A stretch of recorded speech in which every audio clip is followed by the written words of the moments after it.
తాను పట్టిన కుందేలుకు 3 కాళ్లు, ఇంకా ఎక్కువ మాట్లాడితే 4. వాళ్ళంతే. కాస్తంత మొండితనం ఎక్కువగా ఉండే వ్యక్తులకు ఈ సామెతను ఆపాదిస్తూ ఉంటారు. ఇక ప్రపంచ దేశాల అధినేతలలో ఈ సామెత ఎవరికి బాగా నప్పుతుంది అని అడిగితే ఆ జాబితాలో ట్రంప్ పేరు ఖచ్చితంగా ఉంటుంది. అలా ఉంటాయి ఆయన ఆలోచనలు, నిర్ణయాలు. తన మాటపైనే తానే నిలబడతాడో లేదో ఓ స్పష్టత ఉండదు. పూటకో మాట, రోజుకో తీరు. H1B వీసాల వ్యవహారంలో ట్రంప్ వైఖరి ఇలానే ఉంది. మరి మొన్నటి వరకు అసలు ఎవరూ తమ దేశంలోకి అడుగు పెట్టాల్సిన అవసరం లేదన్న దొరవారు ఇప్పుడు నిపుణులు అవసరం ఉందని, తప్పక ఈ వీసాలు జారీ చేస్తామని అంటున్నారు. కానీ ఇక్కడో పెద్ద మెలిక పెట్టారు. అదేంటో కాస్త వివరంగా తెలుసుకుందాం.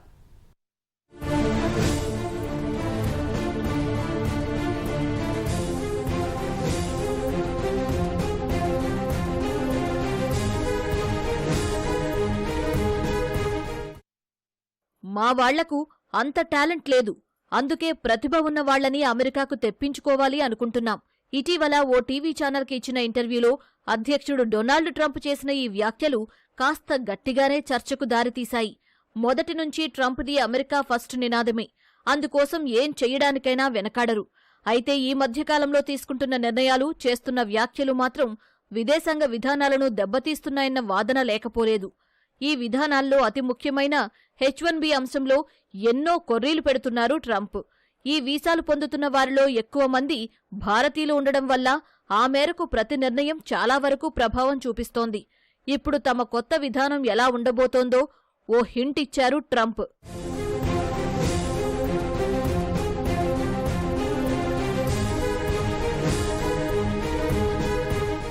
ఇక్కడ మరో విషయం కూడా చెప్పుకోవాలి. అమెరికాలో నైపుణ్యం ఉన్న వ్యక్తులు లేనే లేరని చాలా కరాఖండిగా చెప్పేశారు ట్రంప్. రిపోర్టరు 1-2 సార్లు అడిగినా ఇదే సమాధానం చెప్పారు. అంతేకాదు, వేరే దేశాల నుంచి టాలెంట్ పూల్ని దిగుమతి చేసుకుని వాళ్ల ద్వారా లబ్ధి పొందాలని చూస్తున్నట్టు వివరించారు. ఇక్కడ వేరే దేశాలు అనే మాట ఆయన చెప్పినప్పటికీ ఇక్కడ ప్రధానంగా చెప్పుకోవలసింది భారత్ గురించే. ఎందుకంటే ఐటీ, ఇంజనీరింగ్ విభాగాల్లో సేవలందించేందుకు అమెరికాకు ఎక్కువగా వెళుతున్నది భారతీయులే. ఈ 2 రంగాలు అమెరికాలో అభివృద్ధి చెందడానికి ఓ రకంగా భారతీయులే కారణం. ఇప్పుడు ట్రంప్ చేసిన వ్యాఖ్యలను బట్టి చూస్తే భారతీయులను అమెరికాకి రప్పించుకునే పనిలో పడ్డారని అర్థమవుతోంది.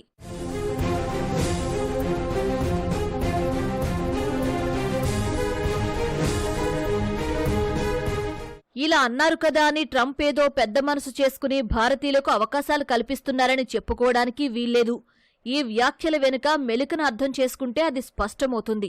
ఎందుకంటే ఇప్పుడు H1B వీసా పాలసీలో మార్పులు, చేర్పులకు కంకణం కట్టుకున్నారు ట్రంప్. వేరే దేశాల నుంచి వచ్చిన వాళ్లే అన్ని చోట్లా ఉంటే ఇక అమెరికన్ల సంగతేంటని ఆయన వాదిస్తున్నారు. అలా అని లోకల్ టాలెంట్ని ప్రోత్సహిద్దామని అనుకున్నా ఆ స్థాయిలో నైపుణ్యాలు ఉన్నవారు దొరకడం లేదు. అందుకే చాలా తెలివిగా ఓ ఎత్తుగడ వేసింది ట్రంప్ ప్రభుత్వం. అదేంటంటే H1B వీసాలపై అమెరికాకి వచ్చిన వాళ్లు కొన్నాళ్లపాటు ఉండి అమెరికన్లకు శిక్షణ ఇచ్చి ఆ తర్వాత భారత్కి తిరిగి వెళ్లిపోవాలట. టెక్నికల్ పరిభాషలో చెప్పాలంటే ఇది నాలెడ్జ్ ట్రాన్స్ఫర్. చూశారుగా, ఇది ట్రంప్ తెలివి.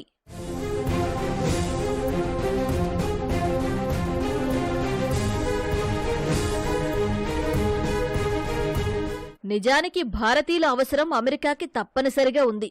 ఇక్కడ్నుంచి నిపుణులు వెళ్లకపోతే అక్కడ పలు రంగాలు డీలాపడే అవకాశం లేకపోలేదు. ఇదేమీ అతిశయోక్తి కాదు. ఏదో నోటిమాటగా చెబుతున్నది అంతకన్నా కాదు. స్వయంగా ట్రంప్ పరోక్షంగానైనా అంగీకరిస్తున్న వాస్తవం.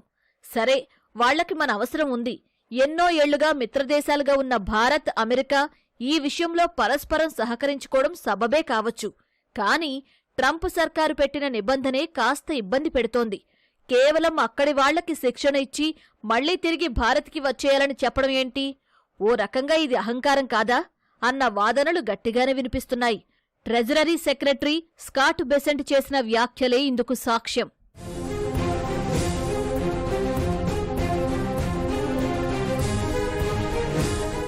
అసలు H1B వీసాలు ఎందుకు?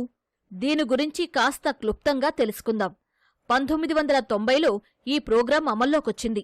అవసరమైనప్పుడు తాత్కాలికంగా విదేశాల నుంచి నిపుణులను రప్పించడం ఈ ప్రోగ్రాం ప్రధాన ఉద్దేశం. ఒక్కో విభాగంలో నిపుణులకు ఈ అవకాశం కల్పిస్తారు. ఈ వీసా ద్వారా వచ్చి అమెరికాలో ఉంటున్న వారి సంఖ్య లక్షల్లో ఉంటుంది. ముఖ్యంగా సైన్స్, హెల్త్ కేర్, టెక్నాలజీ రంగాల్లో మానవ వనరుల కొరతను తీర్చుకోవడానికి ఆ ప్రభుత్వం వెతుక్కున్న దారి ఇది. అప్లికేషన్స్ మరీ ఎక్కువగా వస్తే లాటరీ పద్ధతిలో ఎంపిక చేసుకుంటారు. ఇంతవరకు బాగానే ఉంది. కానీ ఈ వీసాల కారణంగా స్థానికంగా ఉపాధి కోసం చూస్తున్న వారికి ఇబ్బందులు వస్తున్నాయి. విదేశీ ఉద్యోగులతో పోటీ పడలేకపోతున్నారు.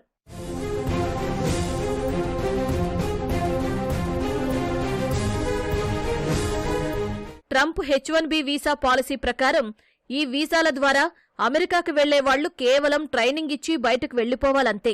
అంతకు మించి అక్కడ ఉండేందుకు కానీ ఉద్యోగాలు చేసుకోవడానికి కానీ పెద్దగా అవకాశాలుండవు.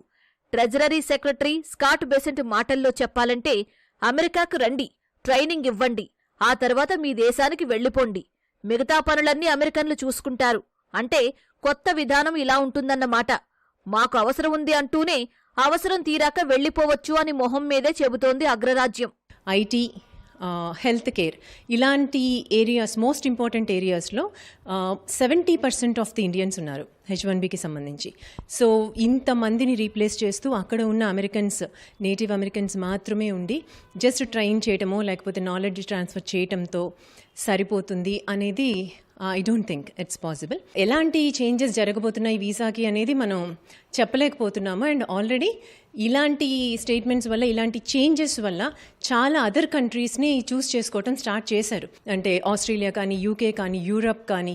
సో ఇలాంటి కంట్రీస్కి చాలా వరకు వెళ్ళటం మొదలైంది. పొమ్మనలేక పొగబెట్టడం అనే ఓ సామెత ఉంటుంది. ఇప్పుడు H-1B వీసాల విషయంలో కాస్త అటు ఇటుగా ఇదే విధానాన్ని అనుసరిస్తోంది ట్రంప్ ప్రభుత్వం. అందుకు ఉదాహరణ ఏంటంటే, ఈ వీసాల దరఖాస్తు ఫీజు పెంచడం. అంతకుముందు $2,000 నుంచి $5,000 మధ్య ఉండేది ఒక్కో దరఖాస్తు రుసుము. కానీ ఇటీవల దీన్ని ఎవరూ ఊహించని విధంగా ఏకంగా $1,00,000కు పెంచింది. ఈ ఒక్క మార్పుతో అమెరికాలోని భారీ టెక్ సంస్థలు, బ్యాంకులపై తీవ్ర ప్రభావం పడుతుంది. అందులో అమెజాన్ లాంటి సంస్థలు ఉన్నాయి. ఆ తర్వాత మైక్రోసాఫ్ట్, మెటా, యాపిల్, గూగుల్ కంపెనీలు ఈ లిస్టులో ఉన్నాయి. ఇలా రుసుము పెంచడం వల్ల అమెరికా ఆర్థిక వ్యవస్థ దెబ్బతినే ప్రమాదం ఉందని అక్కడి నిపుణులు గట్టిగానే హెచ్చరికలు చేశారు. ట్రంప్ విధానం ఏంటి అన్నది అమెరికన్లకే అంతుపట్టడం లేదు. అమెరికా ఫస్ట్ నినాదంతో ఆయన గద్దెనెక్కారు. పూర్తిస్థాయిలో అమెరికన్లకే ఉద్యోగావకాశాలు కల్పిస్తానని హామీ ఇచ్చారు. అందుకే అధికారంలోకి వచ్చి రాగానే అత్యంత కీలకమైన వలసలు, H-1B వీసాల సంచలన నిర్ణయాలు తీసుకుంటూ వచ్చారు.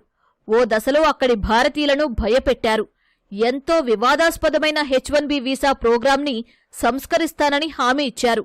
కాని ఇప్పుడు ఉన్నట్టుండి తన స్వరం మారింది. H-1B వీసాలపై చాలా ఖచ్చితంగా వ్యవహరిస్తానని చెబుతూనే నిపుణులు అవసరమేనని, అమెరికాకి రావాల్సిన అవసరం ఎంతైనా ఉందని అంటున్నారు. ఈ రెండు ధోరణులు ఏంటో అని అమెరికన్లు తలలు పట్టుకుంటున్నారు. సో ఇలాంటి స్టేట్మెంట్స్ వల్ల ఏమవుతుంది అంటే ఒక కైండ్ ఆఫ్ ఇన్సెక్యూరిటీ అనేది క్రియేట్ అవుతుందండి. అంటే సో అంత మోస్ట్ ఇంపార్టెంట్ ఏరియాస్లో ఉన్నవాళ్ళు, యాజ్ ఐ సెడ్, టెక్నికల్గా కానీ, health care, that's not so easy with a simple training or simple knowledge transfer. It needs lots of expertise. అది లేకుండా సింపుల్ నాలెడ్జ్ ట్రాన్స్ఫర్తో అది వర్క్ అవ్వదు. ఈ మొత్తం వ్యవహారాన్ని ఇప్పుడు అమెరికా కోణంలో చూస్తే కొన్ని కీలక విషయాలు అర్థమవుతాయి. ఈ మధ్యే అక్కడ department of labour H-1B visa ప్రోగ్రాంపై పెద్ద ఎత్తున నిఘా పెట్టారు. దీన్నే ప్రాజెక్ట్ ఫైర్ వాల్గా పిలుచుకున్నారు. ఈ వీసా ప్రోగ్రాంని అదునుగా చేసుకుని ఏ సంస్థలు పెద్ద ఎత్తున విదేశీ ఉద్యోగులను నియమించుకుంటున్నాయని లెక్క తేల్చడం కోసమే ఈ ప్రాజెక్ట్ చేపట్టారు. ముఖ్యంగా ఐటీ, ఇంజనీరింగ్, హెల్త్ కేర్ విభాగాల్లో ఈ సంఖ్య ఎక్కువగా ఉన్నట్టు తేలింది. స్థానికులకైతే ఎక్కువ మొత్తంలో చెల్లించాల్సి వస్తుందని ఇలా విదేశీ ఉద్యోగులను నియమించుకుంటాయి సంస్థలు. అయితే ఇలా వచ్చిన వారిలో కొంతమంది సంఘ వ్యతిరేక చర్యలకు పాల్పడే ముప్పు ఉందన్నది ట్రంప్ సర్కారు వాదన. అందుకే వీలైనంత వరకు ఈ వీసా ప్రోగ్రాంని సంస్కరించే ప్రయత్నంలో ఉంది. ఈ స్థాయిలో ఈ వీసా ప్రోగ్రాంని సంస్కరించాలని అనుకోవడానికి ఓ ప్రధాన కారణముంది. అమెరికన్ సంస్థలు అమెరికన్లకు తక్కువ జీతాలిస్తున్నాయి. అందుకే ఇకపై ఇలాంటి పరిస్థితి ఉండడానికి వీల్లేదని చాలా గట్టి పట్టుదలతో ఉన్నారు ట్రంప్. ఈ వీసా ప్రోగ్రాంని సాకుగా చూపించి స్థానికులకు తక్కువ వేతనాలు ఇవ్వడం అనేది సరికాదని ఆయన వాదిస్తున్నారు. ప్రస్తుతానికైతే ఈ మొత్తం వ్యవహారంపై డిపార్ట్మెంట్ ఆఫ్ హోంల్యాండ్ సెక్యూరిటీ గట్టిగానే నిఘా పెట్టింది.